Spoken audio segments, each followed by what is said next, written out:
O assunto agora no Agricultura BR é o mercado pecuário, é boi. Para falar sobre esse tema, nós vamos conversar com Ronald Macuco, da Pátria Agronegócios, que participa desta edição conosco. Ronald, muito obrigado, sempre um prazer enorme falar contigo aqui no canal do Boi, é a primeira vez do ano, então feliz ano novo para você, para toda a equipe da Pátria. E é um ano diferente, né? É um ano em que ele vem logo após uma alta relevante em novembro, depois uma queda que pode ter sido até considerado natural no mês de dezembro, mas vem com números interessantes no mercado futuro, tem expectativa de, como todo ano acontece sazonalmente, de ter um maior abate de fêmeas entre janeiro e março. Como é que a pecuária brasileira de corte, falando aí do animal terminado para abate, como é que ela começa a sua organização em 2025? Boa tarde, seja bem-vindo. Boa tarde, Fabiano. Boa tarde a todos que nos assistem. E obrigado aí, Fabiano, que seja a primeira de muitos bate-papo aqui sobre mercado pecuário. Fabiano, mercado pronto de gado gordo está um pouco escasso no atual momento, tá, Fabiano? E o mercado, mesmo olhando que, historicamente, janeiro, fevereiro, março, abril, temos uma oferta maior, a safra chegando ao mercado, a bolsa não está dentro disso. Preço de janeiro menor, por exemplo, do que preço março. Quando eu olho os principais diferenciadores, abril também. Então, acho que o que a gente olha nesse atual momento é que aquela queda que aconteceu na última semana de novembro, que adentrou na segunda, terceira semana de dezembro, reta final de dezembro, o mercado estimou tendo altas aí já de torno de 12 a 13 reais nos mercado. Outro ponto que a gente pode olhar no atual momento, tem menos boi pronto no MF, em Goiás, em São Paulo, Mato Grosso e em São Paulo. Ontem, vendendo boi no Goiás a 300. É o preço que você pega São Paulo. Então, preço no interior, diferencial de base, então o preço no interior menor, maior do que na praça diferenciadora. Ronald, e esses cenários eles impactam diretamente na cadeia produtiva de uma maneira geral. Quando a gente fala do produtor que trabalha diretamente com a cria e que tem as fêmeas e que produziu bezerros ano passado, ano retrasado, como é que vai ficar a precificação desses animais neste ano de 2025? Como é que eles vão bater ali na pecuária que faz essa terminação, que faz ali a recria e a terminação desses animais durante o ano de 2025? Ótima observação. Se você olha o movimento que aconteceu do agosto até o novembro de 2024 do boi gordo, Fabiano, essas categorias que você citou aqui, ela não subiu na mesma proporção. Então a gente teve boi tocando em São Paulo R$352, MS teve boi de 360, em algumas regiões 340.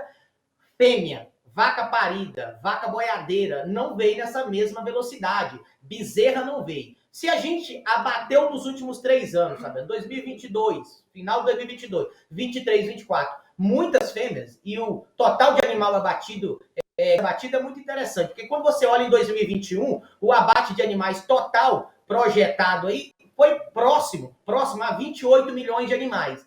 Esse mesmo número, olhando o último trimestre do ano 24, a gente projeta que a gente abateu em torno de 39 milhões de animais. Então veio para o mercado em torno de 12 milhões de animais dentro do ano 24, comparado com o que foi 2021. Então, sim, a gente agora vai começar a ver uma falta de bezerra, uma falta de bezerro, e o preço do melhorando, Fabiano, eu vou segurar essa fêmea mais dentro da fazenda. E aí, o preço da fêmea também vai subir, na minha visão, deve subir até um pouco mais do que o boi, se a gente olhar que o boi já está um pouco esticado comparado com o preço dela. A gente olha preço de bezerra, e aí, Ronald, para onde você está falando? Olhando o norte do país, você pega aí o Mato Piba, você pega Pará, Rondônia, Mato Grosso, fêmea ainda tem um preço defasado comparado com o preço do boi ou comparado com o preço do bezerro. Então, melhoras serão visíveis nos próximos meses. Ronald, isso mexe com toda a produção dessa cadeia produtiva, eu estou falando principalmente de carne bovina. Há uma expectativa de uma oferta talvez menor no mercado doméstico brasileiro. Como é que vai ficar esse equilíbrio da oferta de carne bovina aqui no mercado nacional, o que é colocado à disposição para exportação, para os demais mercados e principalmente na comparação com carne de frango e carne suína, que estão ganhando em competitividade? Ótima observação. Quando você olha hoje o poder de compra, Fabiano, de um salário mínimo, quantos quilos de carne eu consigo comprar?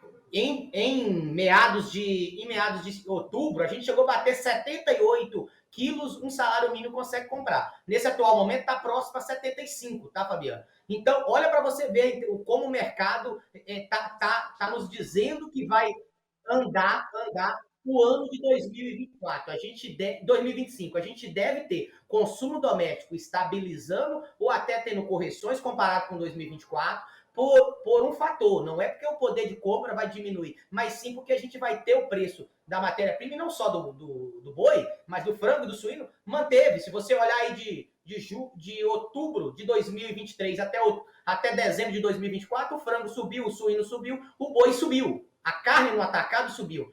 Quando eu vejo esse cenário, exportação não deve diminuir. A projeção até do SDA é que a gente exporte aí em torno de 200 toneladas a mais do que foi o ano de 2024. Em torno de 3,5 milhões para em torno de 3,6 milhões no ano de 2025. Então, a exportação deve continuar firme porque o dólar é acima de 6 e nós ainda temos um arroba barato. Nossa arroba em outubro, novembro, era arroba de 58 dólares, agora é arroba de 52 dólares. Então temos espaço, tá, Fabiano? Para que a arroba melhore e o poder de compra, se continuar no mesmo volume que foi no ano de 2024, nessa reta final, aí o preço vai subir, porque não tem animal para suprir essa cadeia, porque a gente vai abater menos fêmea no ano de 2025. Então, num contexto geral, a tendência é de preço mais firme, tanto para o consumidor como também para o pecuarista.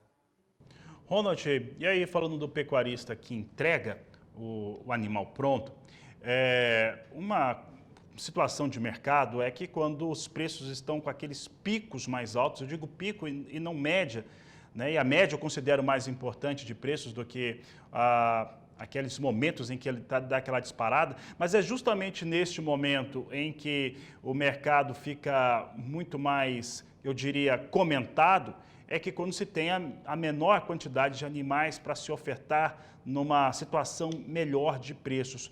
Como que o pecuarista pode, neste momento, ter uma estratégia de negócios para que ele consiga aproveitar não os picos em si, mas os melhores momentos de média para o preço do gado gordo, em especial ali naqueles 3 meses que marcam o ano com as maiores altas, outubro, novembro e dezembro? Fabiano, então vou contextualizar a sua pergunta em 3 pontos para 3 pecuaristas diferentes. Eu vou falar do mesmo pecuarista, mas em cadeias diferentes. Você que está na cria, você está sofrendo nesse atual momento, Fabiano? Talvez aqui, eu não sei se você já trouxe alguma reportagem sobre o assunto, que é a lagarta. Eu acho que a gente teve o maior ataque de lagarta dos últimos 4 anos em campo. Então, o pecuarista da cria, que produz bezerro, está vendo agora, em pleno momento onde ele iria participar nesses próximos 2 anos, de ciclo autista, preços interessantes, mas não tem pasto. O da recria, ele vai ter dificuldade nos próximos 2 anos de compra de reposição. Então esse, Fabiano, que é o invernista, aquele que compra o bezerro e leva ele até garrote de 14 meses, ele precisa andar mais comprado. Que seja no físico, mantendo o estoque sempre maior e saindo dos animais mais pesados e voltando para esse momento para animais mais leves, mas ele também precisa usar alguma sugestão de operação na bolsa para poder ter poder de compra quando ele voltar novamente para repor o estoque dele. Quem está na engorda, Fabiano, a conversa ela tem que ser a venda dele tem que ser feita da frente para trás. O que é da frente para trás? Eu estou saindo para a compra do boi magro hoje. Eu sei meu custo da dieta na fazenda, que seja engorda a pasto, numa TIP, ou que seja no confinamento. Eu preciso olhar o boi futuro, Fabiano, para eu projetar a venda já. E aí, eu tenho, por exemplo, hoje cliente comprando boi magro em Minas Gerais a 335 e projetando uma venda dele com a diária de 15,30, esse boi dele vai ganhar 1,9 kg, ele está garantindo já R$500 antecipado, valor mínimo para a venda do boi dele, que vai sair no final de março para abril. Esse boi vai ficar 90 dias no coxo. Então eu já estou projetando. Você que faz engorda tem que projetar. Por quê? O ciclo é altista, o movimento é altista, mas movimentos baixistas de 30, 90, 60 dias pode acontecer e o seu boi está no coxo e você não poder fazer nada. Então, faça essa gestão de risco, use as proteções que tem dentro dos bancos, que tem dentro dos frigoríficos, mas sempre esteja exposto à alta, porque essa alta vai acontecer nos próximos meses e anos, Fabiano. Tá certo, Ronald. Ronald, para encerrarmos aqui a nossa entrevista, um dos fatores que marcam a pecuária no mês de dezembro é o pecuarista, de certo modo, ele vende menos, até por conta do ano fiscal dele, das declarações que são necessárias a serem feitas. A indústria frigorífica estava, de certo modo, com as suas escalas muito bem fechadas para dezembro, por isso que a gente tem uma retomada melhor, e essa semana está sendo marcada por este cenário. Ao mesmo passo, nós estamos com um dólar que vai permanecendo, apesar da queda que vai sendo apresentada nesta quinta-feira, R$ 6,06, ele vai se mantendo acima de R$ 6,00, os picos continuam ali em 6,11, já chegou até 6,20.